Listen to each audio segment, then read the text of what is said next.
Good morning बच्चों। जैसा कि आपने पिछली वीडियो में टोपी शुक्ला इस पाठ का सारांश पढ़ा था और वही चैप्टर आज हम कंटिन्यू करेंगे टोपी शुक्ला।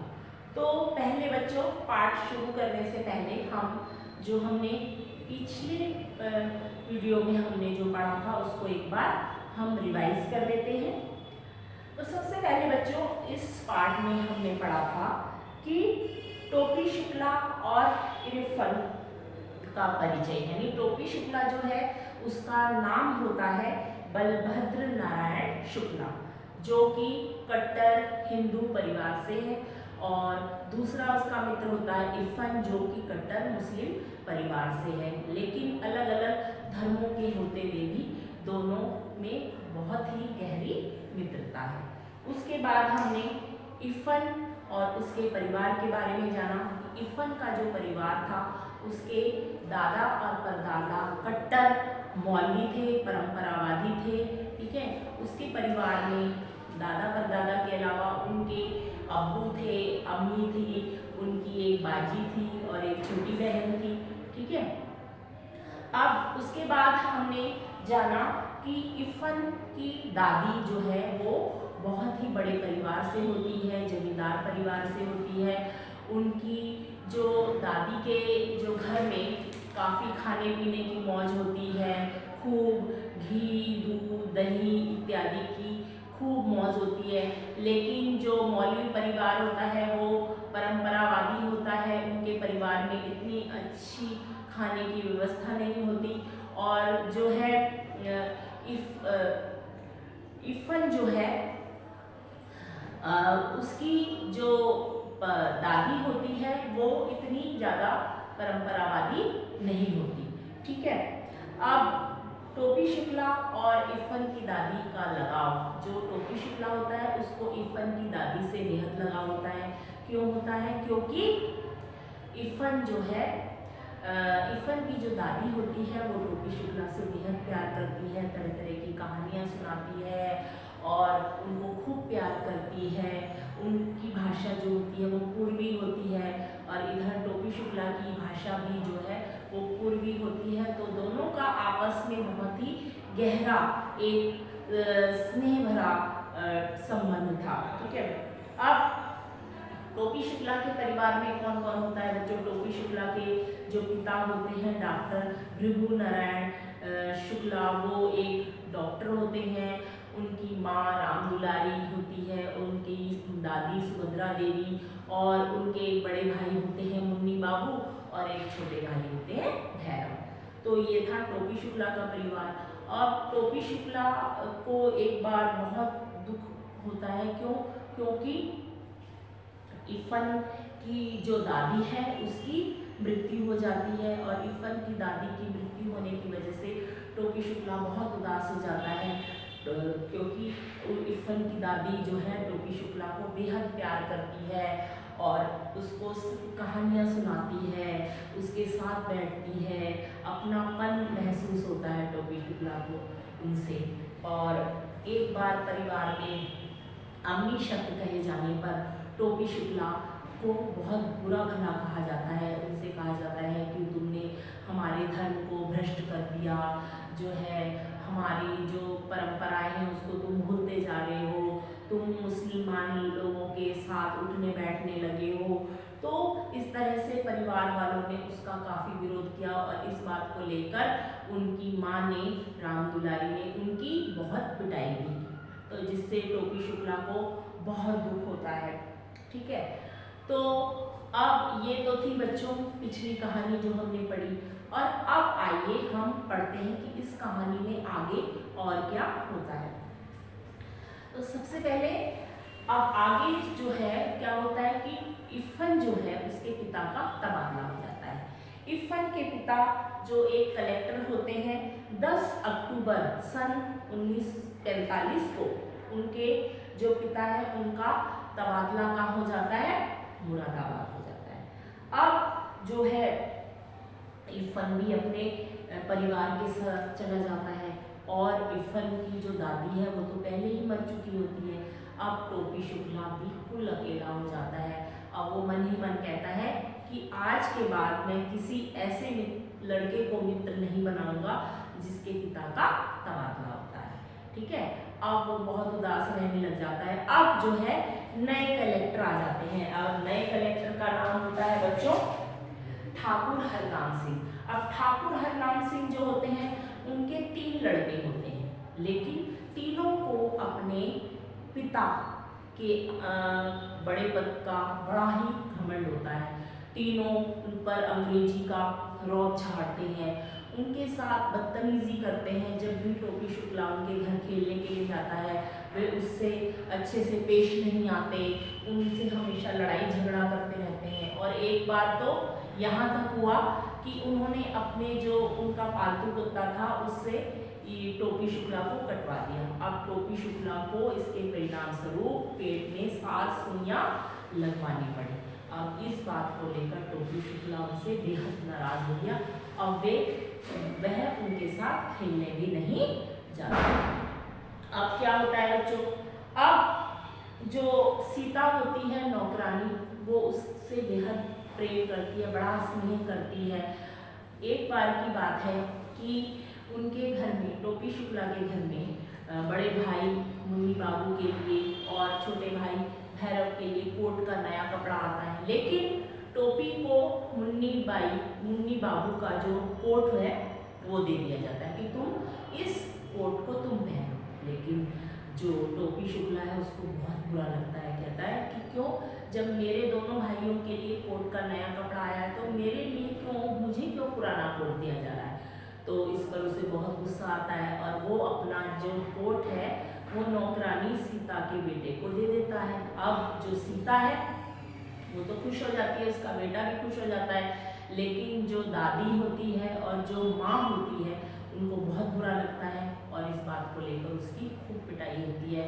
अब वो उदास हो जाता है, अब उसका किसी से बात करने का मन नहीं करता। लेकिन जो नौकरानी होती है सीता उसको बड़ा स्नेह करती है, उसे समझाती है कि कोई बात नहीं बेटा, बड़े लोग हैं, बड़े बुजुर्ग हैं, डांटते हैं, समझाते हैं, मारते हैं, तो इस बात का बुरा नहीं मानना चाहिए।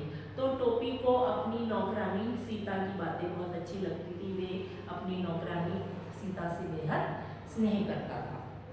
अब उसके बाद क्या होता है बच्चों कि 9वीं कक्षा में वो 2 बार फेल हो जाता है। 9वीं कक्षा में 2 बार फेल होने का कारण क्या होता है कि जो टोपी था पढ़ाई में नालायक नहीं था, लेकिन होता क्या था, जब भी वो पढ़ने बैठता तो कभी उसके बड़े भाई उसको काम बता देते, कभी छोटा भाई उनकी किताबें कॉपी फाड़ देता, कभी माँ राम दुलारी उनको कभी बाजार भेज देती सामान लाने। ठीक है, तो इस तरह से उनकी जो पढ़ाई थी वो डिस्टर्ब होती रहती थी। इसकी वजह से जब एग्ज़ाम आए, परीक्षा के दिन नज़दीक आए, तो वो परीक्षा में अच्छे से तैयारी नहीं कर पाए, जिसके कारण से वो फेल हो जाते हैं। अब क्या होता है कि वो एक बार तो वैसे फेल हो गए, अगले साल जब वो एग्ज़ाम देने जाते हैं, एग्ज़ाम की तैयारी हो चुकी थी, लेकिन क्या होता है कि जैसे ही एग्ज़ाम स्टार्ट होते हैं, परीक्षा स्टार्ट होती है, उनको टाइफाइड हो जाता है और इस कारण से वो परीक्षा नहीं दे पाता और इस कारण से अगले साल भी वो फेल हो जाता है। अब तीसरे साल वो फिर परीक्षा की तैयारी करता है और तीसरे साल वो खूब मेहनत करता है।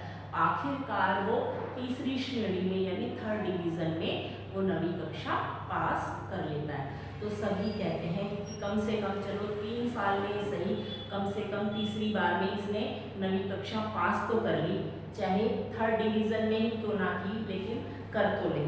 अब सभी लोग घर के ऐसे कहते हैं। अब स्कूल में जो अध्यापक होते हैं वो उसको प्रताड़ित करते हैं, यानी उसको कहते हैं कि तुम तो नालायक हो, उसको नालायक बच्चों की श्रेणी में रखा जाता है, उसका जो साथी बच्चे होते हैं, सहपाठी होते हैं, उसका उपहास करते हैं, उसका मजाक उड़ाते हैं, कहते तुम तो इतने बड़े हो हमसे, तुम अभी तक इसी कक्षा में तुम हमारे साथ क्या कैसे पढ़ोगे, और ऐसे कह के उसका मजाक उड़ाते थे और वो लज्जित हो जाता था। तो उसको बड़ा ही अटपटा लगता था, बहुत बुरा लगता था, लेकिन उसे इस बात की भी खुशी थी, कम से कम 2 साल लगाए मैंने 9वीं कक्षा में, कम से कम मैं पास तो हो गया, आखिरकार मैं 10वीं कक्षा में तो आ गया। तो ये तो थी बच्चों ये कहानी टोपी शुक्ला ठीक है, आशा है आपको ये कहानी समझ में आ गई होगी। ठीक है, तो चलो बच्चों, अब इससे संबंधित कुछ प्रश्न हैं वो भी हम कर लेते हैं। पहला प्रश्न है कि 10 अक्टूबर सन 45 का दिन टोपी के जीवन में क्या महत्व रखता है। बच्चों, जैसा कि आप जानते हैं 10 अक्टूबर सन 45 को जो टोपी शुक्ला है वो उसके दोस्त इफ़न के पिता का तबादला हो जाता है मुरादाबाद, और इफ़न भी अपने परिवार के साथ मुरादाबाद चला जाता है। दादी की तो पहले ही मृत्यु हो जाती है और इफ़न अपने आप को अकेला महसूस करता है, क्योंकि टोपी अपने आप को अकेला महसूस करता है क्योंकि इफ़न के परिवार से टोपी शुक्ला को बेहद लगाव था। ठीक है, बेहद प्यार करता था वो। इफ़न की दादी जो कि चली गई थी इस वजह से भी बहुत उदास था, और दूसरा उसके पिता का तबादला हो गया इस वजह से भी बहुत उदास था। तो 10 अक्टूबर सन 45 का जो दिन है उसके लिए विशेष महत्व रखता था। अब अगला प्रश्न है कि पूरे घर में इफ़न को दादी से विशेष स्नेह क्यों था। तो पूरे घर में इफ़न को अपनी दादी से विशेष स्नेह इसलिए था बच्चों, क्योंकि इफ़न को वैसे तो सभी से स्नेह था, लेकिन दादी से विशेष स्नेह इसलिए था क्योंकि दादी जो है उसे बहुत प्यार करती थी। अम्मी और अब्बू तो फिर भी कभी डांट दिया करते थे, पर दादी नहीं डांटती थी, उसे कहानी सुनाती थी, उससे गाँव की भाषा में बात करती थी जो उसे बहुत अच्छा लगता था, और वह भी दादी की भाषा बोलना चाहता था लेकिन वो बोल नहीं पाता था, और दादी की सादगी से बहुत प्रभावित था। तो जो है अपनी दादी से इस प्रकार उसे विशेष स्नेह था। अब आते हैं बच्चों अगले प्रश्न पर कि इफ़न की दादी के देहांत के बाद टोपी को उसका घर खाली सा क्यों लगा। तो बच्चों, टोपी को इफ़न की दादी से बहुत अपनापन और लगाव महसूस होता था, क्योंकि वो एक दूसरे की भावनाओं को समझते थे, एक दूसरे की संवेदनाओं से जुड़े हुए थे। टोपी को उनमें एक आदर्श दादी की छवि नजर आती थी, इसलिए वो उसको बहुत प्यार करता था, और दादी की जब मृत्यु हो जाती है तो टोपी शुक्ला अपने आप को अकेला महसूस करने लग जाता है और उसको उस घर खाली खाली नजर आने लगता है। अब है बच्चों, इफ़न की दादी के मायके का घर कॉस्टेडियन में क्यों चला गया। अब कॉस्टेडियन क्या होता है बच्चों, कि जब किसी संपत्ति का कोई मालिक नहीं होता, यानी किसी संपत्ति पर किसी का कोई मालिकाना हक नहीं होता, तो वो संपत्ति जो है एक विभाग होता है जो ऐसी संपत्ति को संरक्षण देता है, यानी वो उसकी कस्टडी अपने हाथ में ले लेता है। ठीक है, जिस पर किसी का कोई मालिकाना हक नहीं होता। तो जो इफ़न है उसकी दादी भारत विभाजन के बाद उनका जो परिवार है वो पाकिस्तान चला जाता है, तो उसका कोई मालिक नहीं होता उनकी संपत्ति का, तो वो जो संपत्ति है वो कॉस्टेडियन में चली जाती है।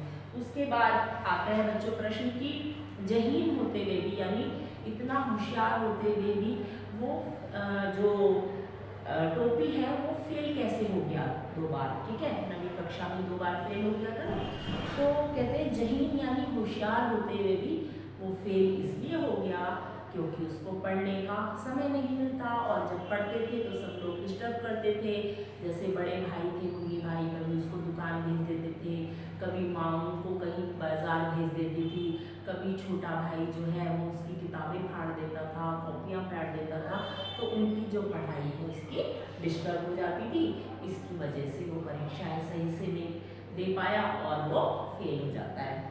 उसके बाद है कि एक ही कक्षा में 2 बार बैठने से टोपी को किन भावनात्मक चुनौतियों का सामना करना पड़ा। तो बच्चों, टोपी 9वीं कक्षा में 9वीं कक्षा में 2 बार फेल हो गया था, इसलिए वे जब छोटी कक्षा के विद्यार्थी उसका मजाक उड़ाते थे, उसका उपहास करते थे, तो वो बैठकर अकेला सोचता रहता था, उसको बड़ा लज्जित सा महसूस होता था और उसको इस प्रकार काफ़ी भावनात्मक चुनौतियों का सामना करना पड़ा। अब आता है बच्चों कि टोपी की भावनात्मक परेशानियों को मद्देनजर रखते हुए शिक्षा व्यवस्था में आवश्यक बदलाव क्या होने चाहिए, बताइए कि शिक्षा व्यवस्था में ऐसा क्या बदलाव लाए कि किसी की भावनात्मक जो परेशानी किसी को ना उठानी पड़े। तो बच्चे जब फेल हो जाते हैं तो भावनात्मक रूप से वो बहुत ही आहत हो जाते हैं, बहुत दुखी हो जाते हैं। तो ऐसे में उनका मानसिक संतुलन भी बिगड़ जाता है, वो डिप्रेशन में चले जाते हैं, ये शर्म महसूस करते हैं क्योंकि उनके साथ के जो बच्चे वो अगली कक्षा में चले जाते हैं तो उनको बड़ा ही अपनी लज्जित सा महसूस होने लगता है। तो कहते हैं कि विद्यार्थी की केवल पुस्तकीय ज्ञान को ही ना परखा जाए, उसके अंदर जो और भी क्वालिटी है उसको देखा जाए, उसके आधार पर उसका आकलन किया जाए, उसको प्रोत्साहन दिया जाए कि कोई बात नहीं, अगर तुम पढ़ाई में कमज़ोर हो तो कोई बात नहीं, तो तुम अदर एक्टिविटी में और अच्छा करो, उसका उत्साह बढ़ाना चाहिए, उसको मोटिवेट करना चाहिए। तो हमारी शिक्षा व्यवस्था में अगर इस प्रकार का बदलाव आ जाए तो हाँ बहुत ही अच्छा होगा ऐसे विद्यार्थियों के लिए जो पढ़ाई में अच्छी नहीं है लेकिन और चीज़ों में अच्छी हैं, तो हमें उन्हें मोटिवेट करना चाहिए। ठीक है, ये थे बच्चों इस पाठ के प्रश्न उत्तर। तो आशा है आपको ये पाठ टोपी शुक्ला अच्छे से समझ में आ गया होगा।